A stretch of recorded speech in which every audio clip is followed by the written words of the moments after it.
Hola, buenos días, buenas tardes, buenas noches, buenas madrugadas, dependiendo de en qué momento los encuentre este video. Pues estamos acá, yo estoy muy contenta de poder estar cerrando esta primera semana de seminario. Este seminario que tuvo una primera emisión en el marco del FITU, en donde tuvimos pues un acontecimiento convivial. Y ahora encuentra su sentido, su razón de ser también en esta otra dimensión, en esta plataforma digital, de acuerdo a la contingencia que en este momento estamos atravesando, y plantea también entonces otras posibilidades. La posibilidad, por ejemplo, maravillosa de llegar a otras latitudes, de encontrarnos también con otras voces, con otras cartografías, con otras territorialidades de la palabra, a partir de este diálogo que se ha ido generando en los 4 classrooms, en las 4 plataformas que estamos manejando en el seminario. Y bueno, pues muy contenta de empezar y de colaborar a partir de este video también, de sumarme a esta conversación infinita que estamos teniendo. Maurice Blanchot, en su libro La conversación infinita, habla justamente de cómo para la construcción del diálogo, para la construcción del pensamiento humano, es imprescindible el diálogo, y el diálogo está regido por la pausa. Me parece interesante traer a colación esta reflexión porque Blanchot habla de esa pausa como esa condición imprescindible, la necesidad de callar para escuchar al otro, esta pedagogía de la escucha, que creo que de alguna forma se habilita también a través de las redes y de estos sistemas, esta necesidad de la pausa, que además, teniéndonos en este momento en una pausa de la actividad cotidiana humana, se subraya, se vuelve también un territorio de reflexión y de pensamiento, quizá con profundidades que a veces no alcanzamos a tener también en la vida ajetreada. Y bueno, vamos a estar teniendo estas metaclases, así las hemos titulado Jorge y yo, esta especie de desdoblamiento también, que son estos espacios de video que tendremos cada semana. Jorge, en su respectiva metaclase, les platicará un poco sobre los objetivos, también sobre algunas cuestiones técnicas de cómo continuar esta conversación infinita, y también de algunas proyecciones futuras que tenemos de acuerdo a los intereses y las motivaciones que hemos empezado a notar, sobre todo en el terreno de la necesidad de metodologías para esta investigación que implica estar articulando praxis y teoría. Yo voy a aprovechar este ratito para platicarles, no sé, reuní en 3 puntos que me parece que han un poco gravitado en torno a sus preocupaciones, a las preocupaciones colectivas, que bueno, son tan ricas que sería imposible abrevar de cada una de ellas, ¿no? Habría mucho por decir. Pero me gustaría tocar 3 puntos y sumarme un poco a esta conversación también a partir de estos 3 puntos.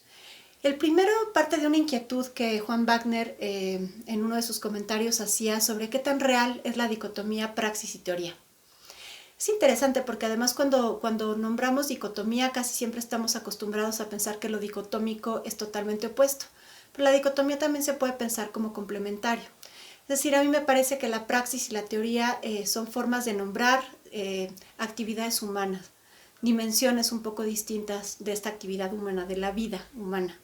Y que sin embargo no tenemos por qué pensarlas como opuestas o como dicotómicas, sino diría yo más bien justo como un flujo complementario que se está alimentando de manera permanente.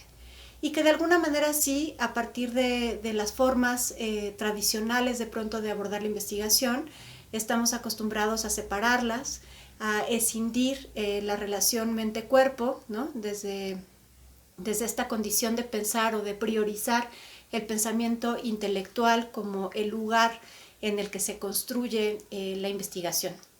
Y sin embargo acá creo que lo interesante es estar pensando justamente en este flujo, en el flujo que se da en romper esta dicotomía mente-cuerpo sí como opuestos y en pensarlo como un todo, como rescatando el pensamiento que nuestro cuerpo produce y cómo esto fluye también hacia este hacer teórico en donde estamos generando relaciones, posibles órdenes a partir de ciertos conceptos y ciertas nociones. Ahora, ¿cómo situarnos o cómo hacerlo? Creo que una de las cosas importantes tiene que ver con regresar al cuerpo, justamente al centro de la discusión. Es interesante además que en el territorio de la investigación teatral, de artes vivas, de artes escénicas, de artes conviviales, de pronto pareciera escindido o este lugar del cuerpo ocupa como una distancia. En general creo que muchas veces se habla sobre el cuerpo, pero no desde el cuerpo. Y aquí es donde yo veo que hay un giro importante, un giro performativo de un regreso al cuerpo para pensar metodologías y para pensar también formas de darle agencia a territorios que han quedado en cierta liminalidad en los procesos de investigación. En ese sentido creo que estamos pensando entonces desde lugares que restituyan este lugar del cuerpo. Podemos entenderlo, por ejemplo, como un pensamiento radicante, como lo rescata Jorge desde el pensamiento de Nicolas Bourriou. Podemos también pensar a partir de la noción de Donna Haraway de pensamiento situado. Podemos pensarla desde muchas epistemologías distintas. Creo que lo importante acá es recuperar esta dimensión del cuerpo, que es un cuerpo que siempre está atravesado también por lo social, lo político, lo económico, y diría yo de una manera importante y sustancial por planteamientos éticos concretos. Creo que una de las tareas importantes en esta investigación participativa es pensar a cada vez desde dónde nos estamos colocando, desde dónde estamos enunciando, desde qué privilegios o no estamos también nombrando, cómo es nuestro hacer investigativo en diálogo con la alteridad, con el cuerpo de los otros y las otras, qué resonancias implican estos planos.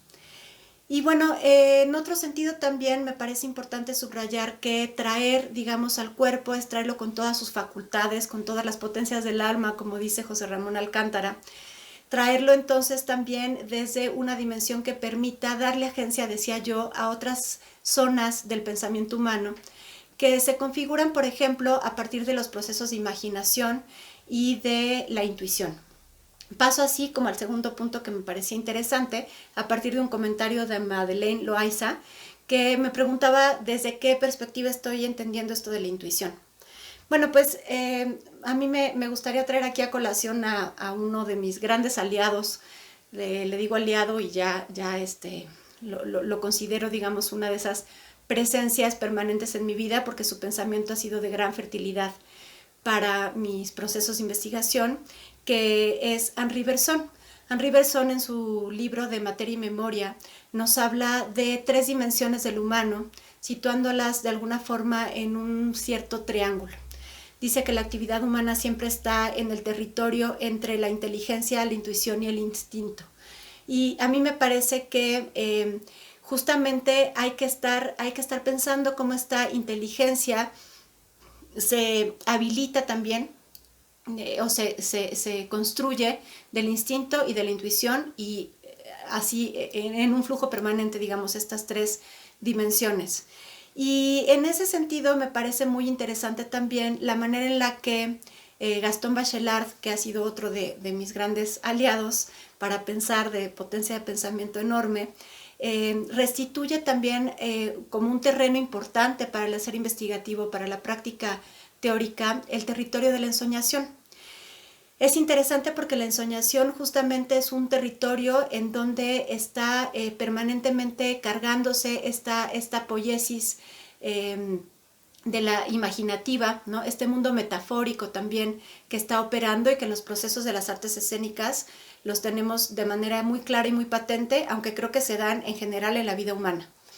Estamos muy acostumbrados a pensar de pronto también como opuesta la vigilia y el sueño, y pensamos poco en la ensoñación. La ensoñación es este estado intermitente en el que estamos de manera permanente en el cotidiano. De hecho, aunque digamos que todo el tiempo estamos despiertos y en una realidad, esto es mentira, estamos todo el tiempo gravitando. Ahora mismo quizá en este ratito en lo que han escuchado el video, su mente ha ido a otras partes, su cuerpo se ha desdoblado a otras experiencias, a otras imaginaciones, a la plancha de la que hablaba Jorge Dubati, a esta inefabilidad también de la experiencia, por la que estamos atravesados de todo el tiempo y de muchas formas.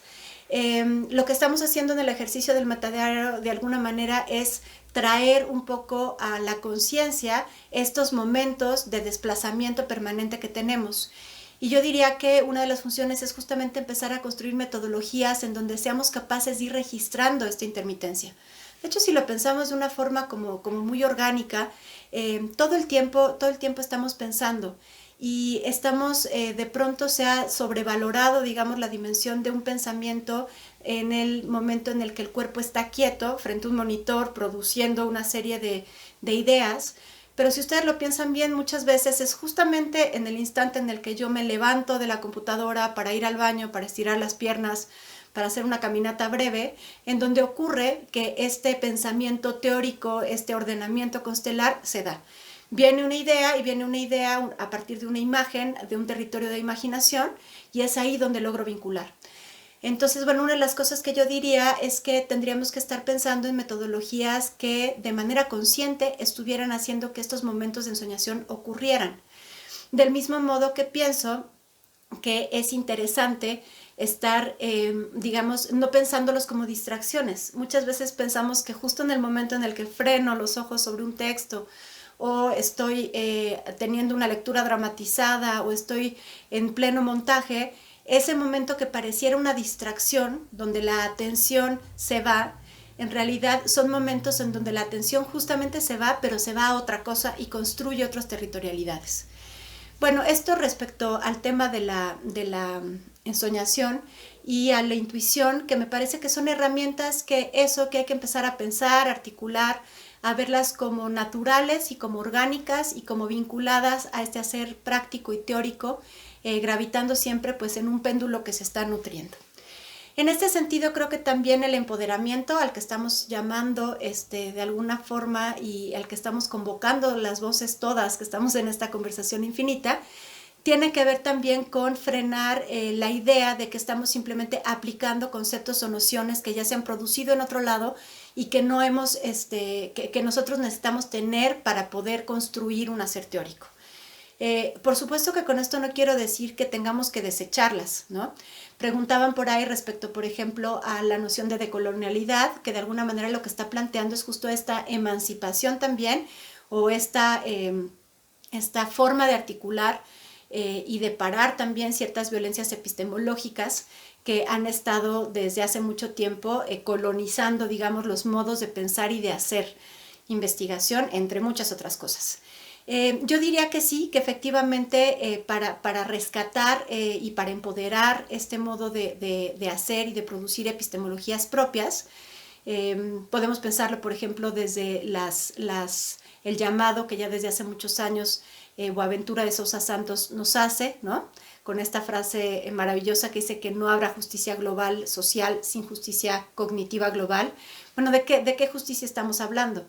Creo que en el fondo estamos hablando sobre todo de una capacidad de recuperar nuestros sures, ¿no? No solamente geográficos, sino también diría yo corporales, ¿no?